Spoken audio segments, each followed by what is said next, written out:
আজকে বানাবো আলু পেঁপের সবজি রেসিপি। এর জন্য প্রথমে আলু এবং পেঁপে কেটে নেব পেঁয়াজ, কাঁচামরিচ এবং রসুন। প্রথমে কড়াইয়ে দিয়ে দেব পেঁপে এবং আলু কুচনো। দিয়ে দিব 1 কাপ পরিমাণ পানি এবং এখানে দিয়ে দেব গুঁড়ো মশলা। প্রথমে দিয়ে দিচ্ছি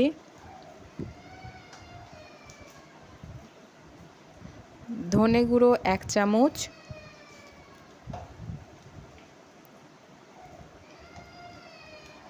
হলুদ গুঁড়ো 1 চামচ, মরিচ গুঁড়ো 1/2 চামচ এবং জিরা গুঁড়ো 1/2 চামচ।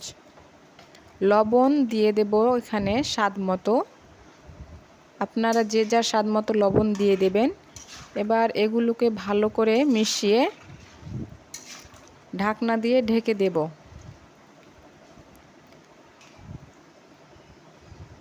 কিছুক্ষণ পর পর নেড়ে দেব। এ পর্যায়ে চলে এলে নাড়াচাড়া করে নামিয়ে এক সাইডে রেখে দেব।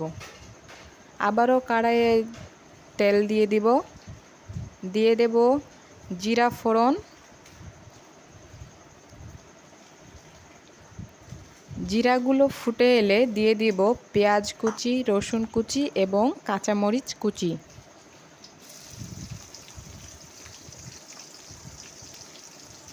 এগুলোকে নাড়াচাড়া করে ব্রাউন করে ভেজে নিতে হবে।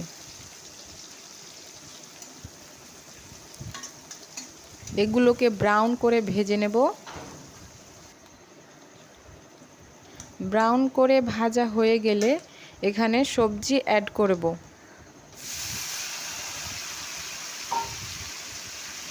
এগুলোকে আবারও নাড়াচাড়া করে মিশিয়ে নিব।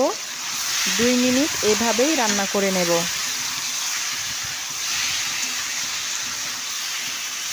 তাহলেই আমাদের আলু পেঁপে সবজি তৈরি হয়ে যাবে। দেখতেই পাচ্ছেন আমাদের আলু পেঁপে সবজি অলরেডি তৈরি।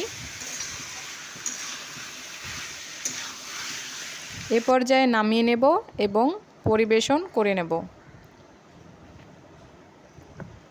আলু পেঁপে রেসিপি সবজি পরিবেশন করে নিচ্ছি। অবশ্যই একটি লাইক করে পাশে থাকবেন।